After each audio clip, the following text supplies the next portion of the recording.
Hello, everybody, and welcome back to another episode of Journalist Talk. I'm your host, Bea Barros, and today I have here Andrea Esparza.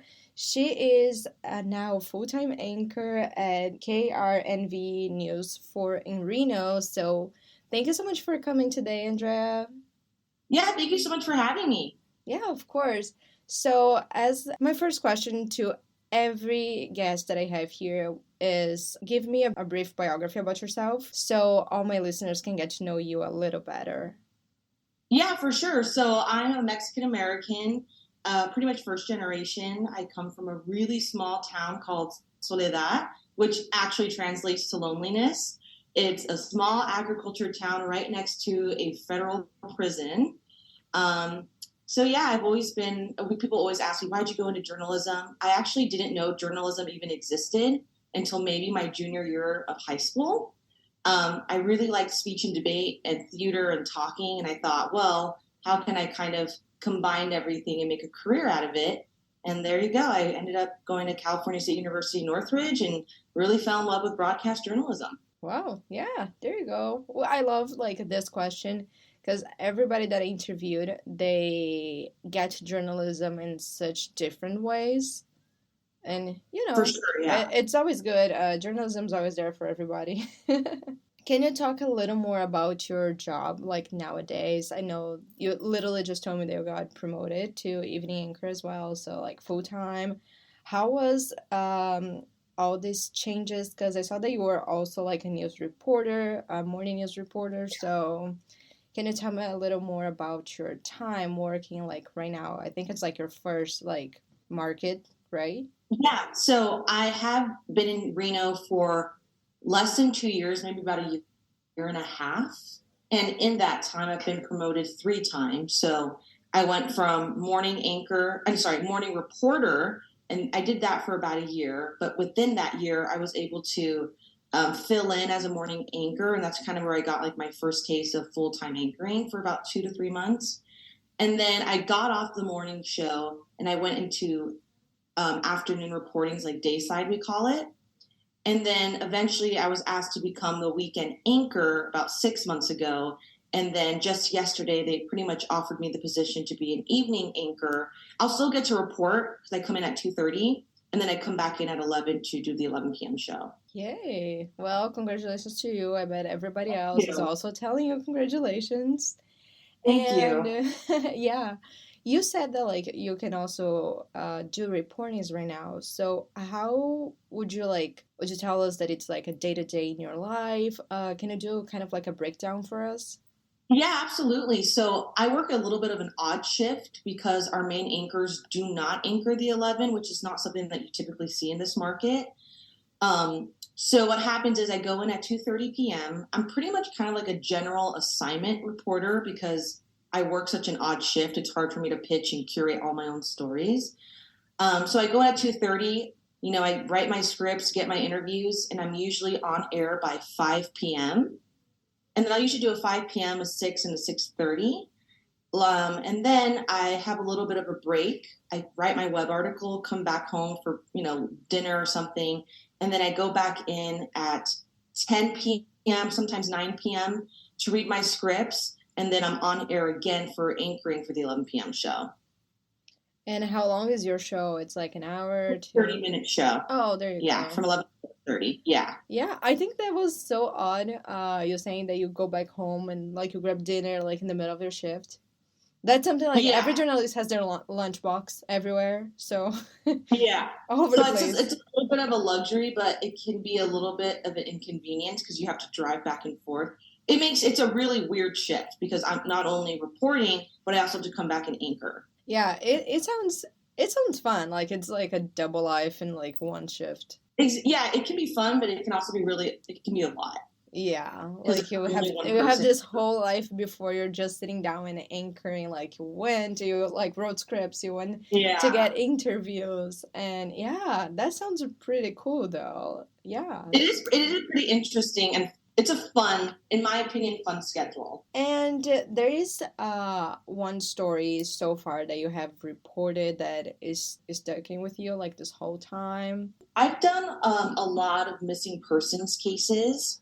So I think the story, I've done two now that turned national stories. So there was one of Naomi Irion, who was a 18-year-old girl who was kidnapped, raped, and murdered from a Walmart in Fernley, which is about maybe 40 minutes away from Reno. So I did that, all of that coverage, and I talked to the family, I interviewed the family, became relatively close. So those are the stories that stick with me the most because I've learned, especially when you're working with other markets when it becomes a national story, is you don't want to treat the family like you're using them for content. And that I think is a difficult balance when you're a reporter because you need their content, but they're also human beings whose sister was just murdered. So that was something that really stuck with me, especially because I was on that story from the beginning. And then when we found out, that she passed, they found her body, you have to read the autopsy reports and all that stuff. So those are the kind of the stories I think stick with me just because they're pretty mentally taxing. Yeah. Yeah, I saw, I think on your LinkedIn, my main font of sources about like all my interviewees, I saw that you put that you kind of like have a lot of experience with missing person cases. And that was Yeah. something that I want to talk to you. That was something that you were always interested. It just happened. And then like you kind of got easier because it's always a very heavy topic, but like you got used to reporting on it. How did that happen? Yeah, so when I was in college at CSUN, I did a lot of human trafficking related stories. That was kind of my beat when I was in a podcast class. I've always been interested in that type of topic and such. But when it comes to like reporting on it, it doesn't necessarily get easier, but you kind of are able to detach yourself a little bit more. Like you know when to leave work at work and then, come home. But I don't think it gets that much easier. I think for me, I'm just a person, I guess. I don't really like that mentality of like I'm a reporter getting you for content. So I think for that it has its own challenges because there's days where I would come home and cry like this sucks. This is so sad. The latest one I did was Kylie Rodney, who was I think she was 15 or 16 years old, was at a party, went missing for weeks. They had no idea where she went, and they ended up finding her in the bottom of a lake. So it's like stuff like that. It's mentally taxing. I think it's sad, but I think you learn to cope, and there's resources such as therapy, or you talk to your friends and stuff. I don't think it gets easier though. You just learn to cope with it differently. Yeah, you just mentioned therapy because of like everything that you see, that you have to read, that you have to report and talk to people. Do you think journalists they get actual help with their like mental health in these cases when you have to report on that, or when you have like a lot of assignments that kind of like exhausts your mind? How is the support in the field for journalists taking care of those cases? I think it depends on who you're working for. I think in this industry, I've learned really quickly that you have to advocate for yourself. I think it can be kind of a toxic mentality where you're just like, oh, it's the business, so get used to it. But I think as younger generations of reporters and journalists get into the industry, that conversation is changing where it's like, no, I just had to read an autopsy report about a woman who was raped and murdered. I need therapy and you're going to pay for it kind of thing. So that is in my company, they're really good about it. They offer resources, they offer therapy courses, things that you can talk to someone about it. But again, you have to advocate for yourself because they're not going to know if you're not okay, right? So I think that conversation is shifting in terms of mental health with reporters. I think especially, we had that reporter in Orlando who was, murdered, who was killed. I think the conversation about safety in terms of journalists is also changing in the industry, which is good. Yeah, that is something that you would like to report on as well. How to make this change, how to advocate for it, and like take care of other reporters on field. Because sometimes, like if you're in MMJ and you're a woman and you're alone at night and you have to do like this package or whatever, like it's not safe. You're alone. We have like a ton of equipments and they are worth like crazy money. Plus the bare fact that we are women and we are already out there alone.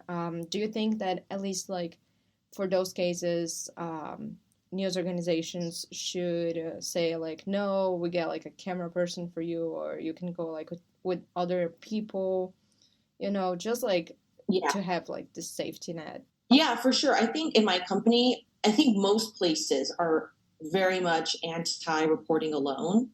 Unless you're going to gather content, that's different. But you're not usually gathering content at like 11 p.m. at night, right? So you usually have a photog with you. And my station's really adamant about that. Like, you're not going to go do coverage or a live shot by yourself. You always have a photog with you because that puts you in a liability standpoint, right? If something bad happens, that puts the company at risk. I was very thankful that I came to my first market was higher versus others who are in Tri-Cities and may have had to do stand-up by themselves. But I think that conversation, again, is changing and people are becoming more aware that you can't be doing that because if something happens, that's not a good look for you or the company or the news station. So I think most people are not doing that.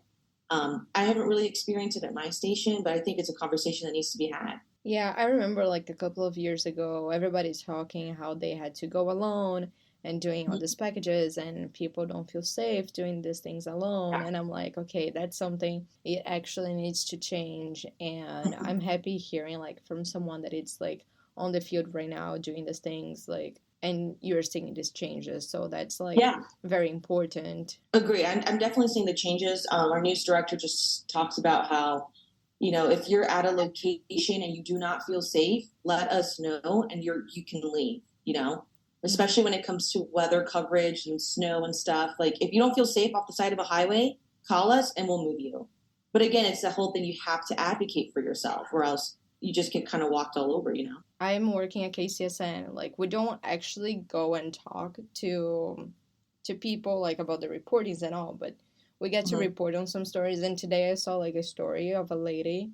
It's been like over 30 years. She disappeared. She Mm-hmm. was given as dead, and she was found in Puerto Rico in a adult care facility. And like her husband like never remarried, and it was always like this thing what happened because she had like some mental health like issues, and she has like a little bit of schizophrenia, like very low. But imagine like how it would be like working with this type of story. I don't know if I have like the guts to do that. Like, I Yeah. applaud you for doing that and advocating for this side of news that it's like very hard to talk about. Like, I honestly applaud you. Yeah, thank you so much. And it's not easy, but I've always been that kind of person. It's very confident, and I just was raised that way. So I'm like, if you're not treating me right, I'm going to advocate for myself and try to fix things. And I think that's a problem in this industry is sometimes we like to complain a lot, but we don't go and do something about it. And so that's where I'm like, I'm not going to let this fly anymore. I need to go talk to my news director, my manager, blah, blah, blah. And usually they're pretty receptive. It's just that they're just like, well, I didn't know this was happening. How can I change something that I don't know is happening? Right. But you're also in Reno right now. It's far away from LA. And how is it to move around alone? I mean, I have my quiet experiencing coming 10,000 kilometers away from home, but how is it for you, like moving to your first market? Are you alone? I mean, you have your puppy, which is adorable. Listeners, it's a very cute Thank you. puppy. Yeah. But how is it for you, like all these changes? You know what? I think just naturally, I was a very independent person. And, I left small town to go to Los Angeles to go to college. I always kind of look at it like an adventure, right? It was not easy, though, especially coming to Reno. And I actually have distant family here, and which is one of the reasons why I chose Reno. It was either Reno or El Paso, Texas. So I said, first market, I don't know if I want to be a flight away from home. I'm only 8 hours away from home at this point, and I have family here. So that made the transition a little bit easier. But you get used to it. I think the hard part is you go from seeing your family 24/7 to then seeing them a few times a year, and that's often something hard to reflect on. But it was not too hard. I ended up meeting my current boyfriend here, and we've been together for nearly 2 years. So it really worked out. I think fate had a lot to do with it. So relatively happy, and I'm happy I have family here, but not everyone gets that, right? And that's probably one of the reasons why I've stayed in Reno is I really like the area. I have a little family here. So it makes it easier to stay.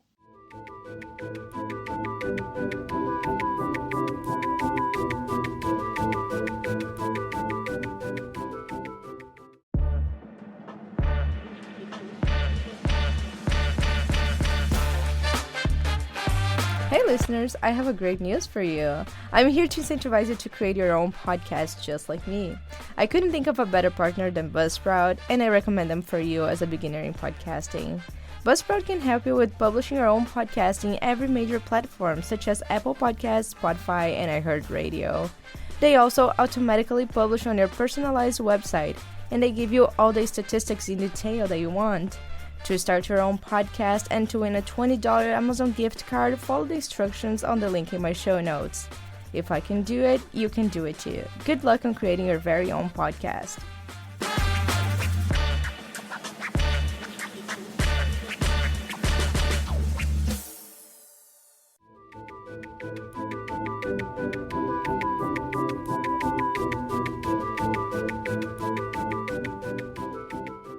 Even like with all this safety, and you have like your now boyfriend, you have like family in there, like, and you will still like cover all those cases. Do you feel safe? Like, you want to stay there? Well, how do you want to like proceed with your career? Yeah, so I definitely want to become a full-time anchor. My ultimate dream job would be a full-time morning anchor in like San Diego because I love the weather there and it's close to Los Angeles, my family and stuff. I think the reason I've stayed in Reno is because I've been able to kind of move up the chain at such a fast rate. And that's something that you don't typically see so early in one's career. I haven't even been in this industry for 2 years. So that's pretty much why I've stayed because the opportunities just kept coming. And when it comes to safety, I feel fine. I feel safe. I feel like no matter where you go, you're going to find missing persons cases or hit and runs and this and that.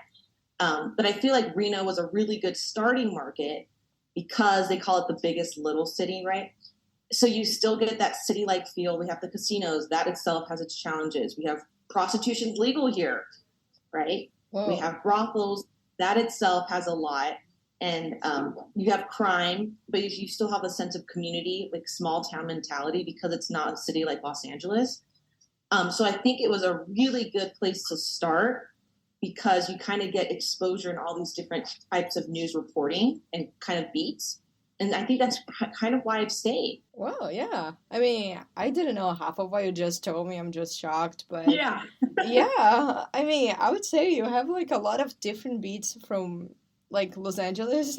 I would say you have more space in this like investigative crime journalism, which was like apparently what you like to do, and that's like really cool for you. You're in the right place.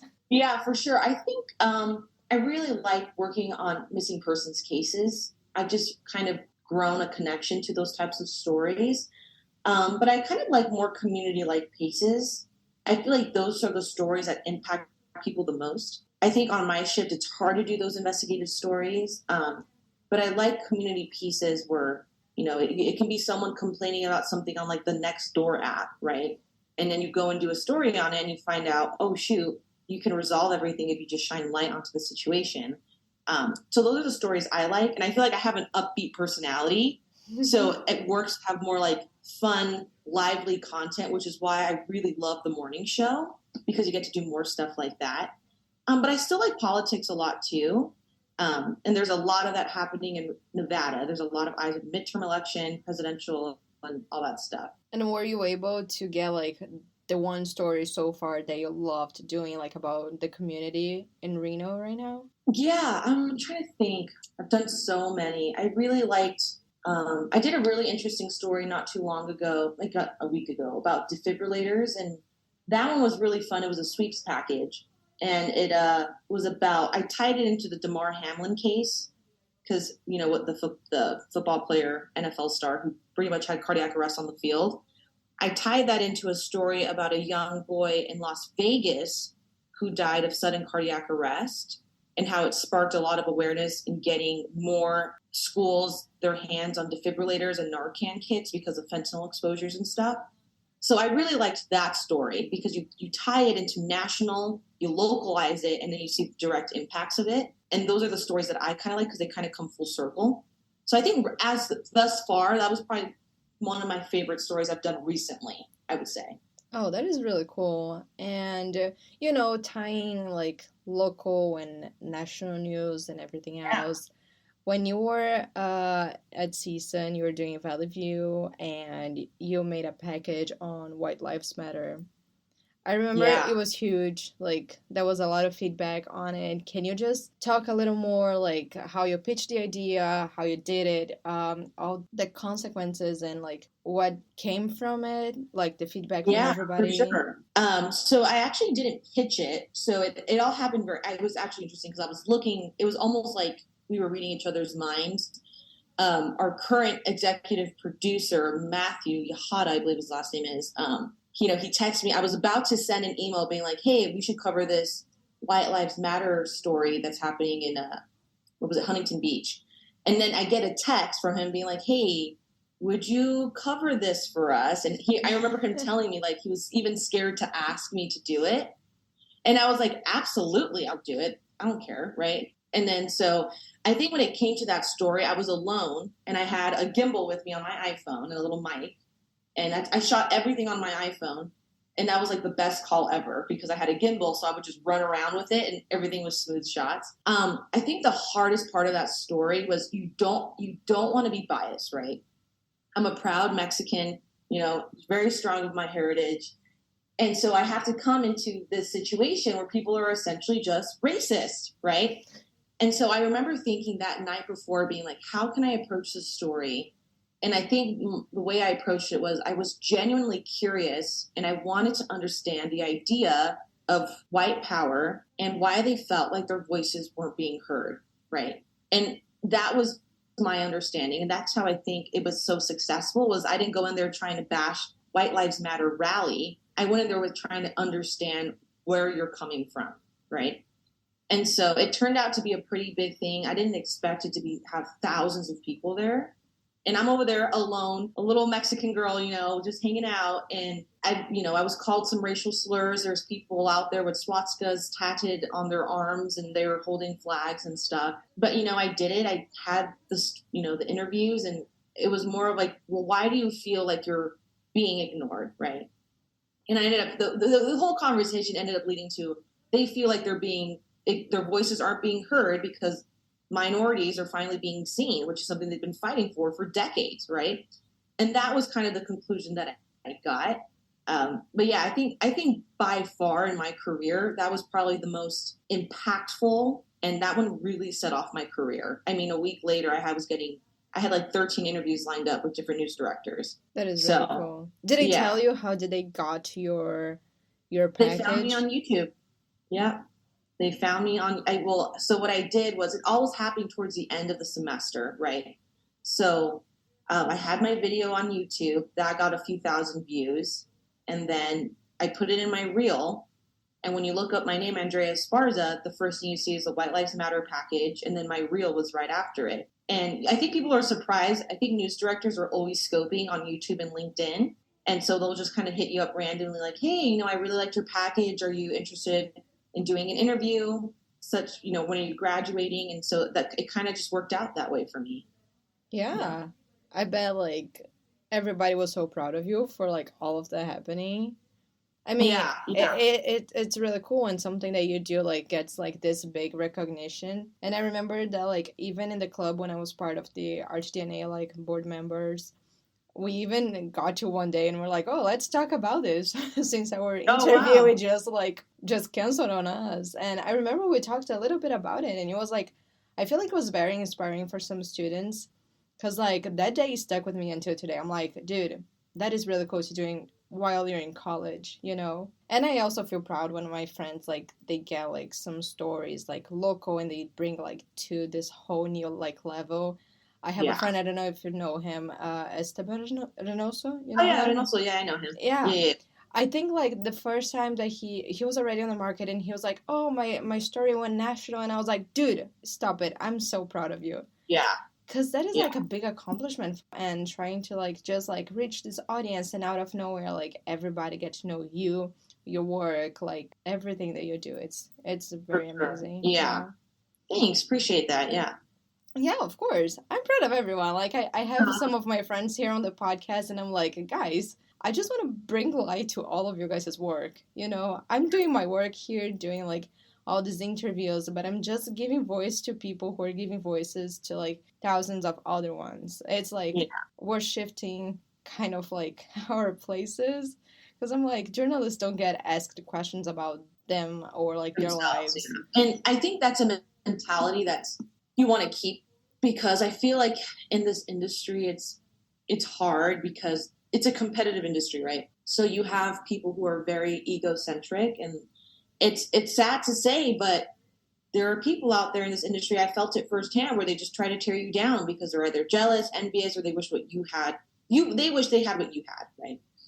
So I experienced that a lot and it sucked. It really did because I've always been a person who's a team player. I'm like, I want everyone to thrive. I'm naturally not a very competitive person.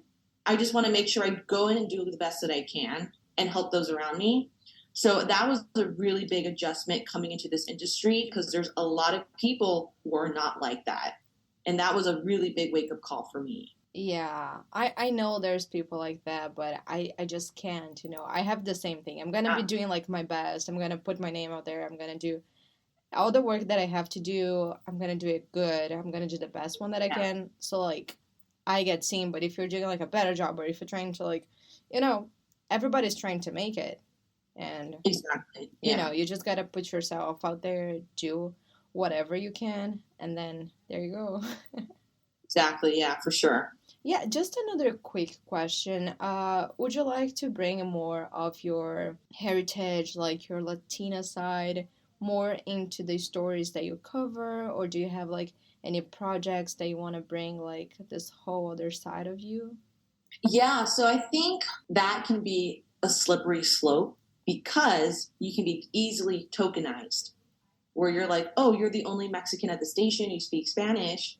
We only want you to do Mexican related or Spanish related stories. And that happened to me early in my career with my previous news director, and I did not like it because it's like, well I don't want to just cover Latino stories. I want to cover politics. But oh no, but you're like the Mexican reporter, so you have to do like Latino based stories. And so you have to be, I think, cautious. I think it really benefits. And so after I said I'm not doing that anymore, what I started doing was when I go out and find interviews for my stories, I try to talk to Latinos who speak Spanish. So I'll have them speaking Spanish on TV and I'll just be doing like a slight voiceover translating for them. So that's how I was able to do it. Because one of the things we talked about is I think more than 35% of Reno is Latinos, yet we never see them on TV. You're missing a whole market, right?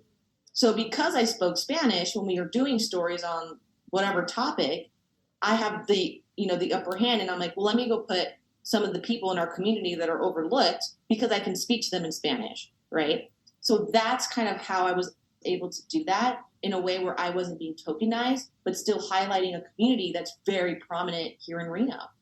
Yeah, well, that is really good for everybody in the community, and I bet they are like very thankful for this different view. And I guess like also in journalism, it's kind of shifting the way that news directors see this thing. Like if you're a reporter and you have like a good idea on how to get that market because like you're involved with it, they listen better right now. I agree. Yeah, 100. It's because they know they're missing out on a viewing market, right? There was even times where there was a few articles I wrote where I would write one in English and then write a second article in Spanish, right? Yeah. So I think I think you just have to tread carefully if you want to use that as an angle, or else you end up being tokenized, and that's a spot I don't think anyone really wants to be in. Yeah, that's true. Yeah, yeah. Yeah. What would be an advice for students graduating, going to markets, and how advocating for themselves? Because sometimes we think like it's our first jobs, our first market. I don't want to start and get there and like talk and advocate for myself. I'm going to do whatever they say. How would you give Yeah. an advice for this student? Yeah, I think this is probably one of the biggest learning curves I had to learn really early on in my career. I think if you have a problem, I think the way you do it is you go and talk to the people directly and then you go to management. I think it's all about your delivery, right? And it's really hard in this industry, I think especially as a woman, because you're viewed as three things, right? You're complaining, you're a bitch. Sorry. That's what it is. You're ungrateful, or this is the excuses you get. Oh, this is the business. It's really hard. Just suck it up. But I think, like, as I mentioned earlier, we're trying to change that narrative, right? And a lot of people say journalism is a dying industry.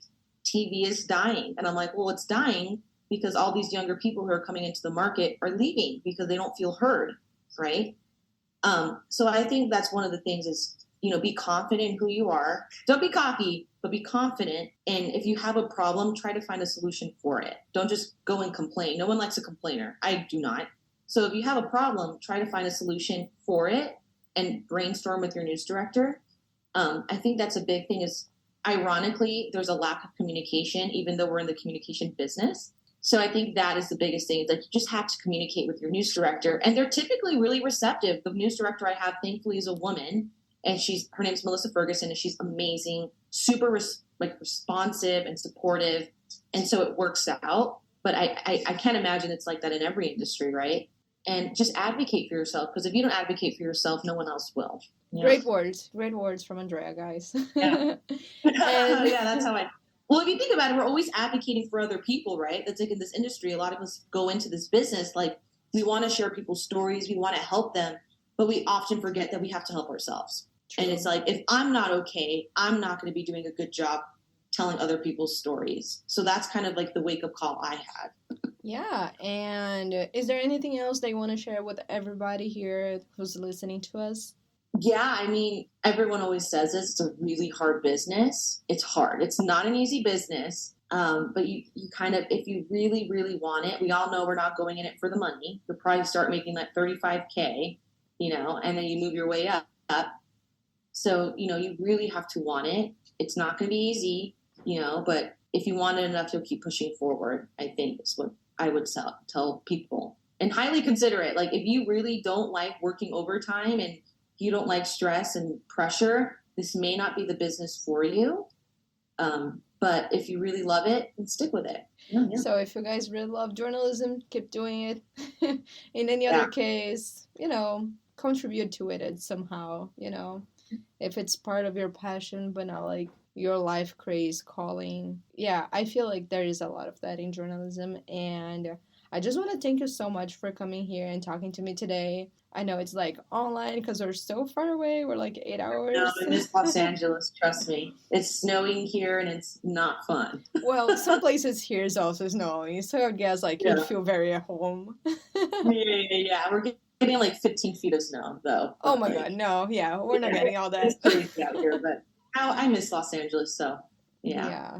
Well, thank you so much for coming. And for all of my listeners, I'm going to see you guys in the next episode. Thank you so much for tuning in. Don't forget to check on our socials. My Facebook is Journalist Talk.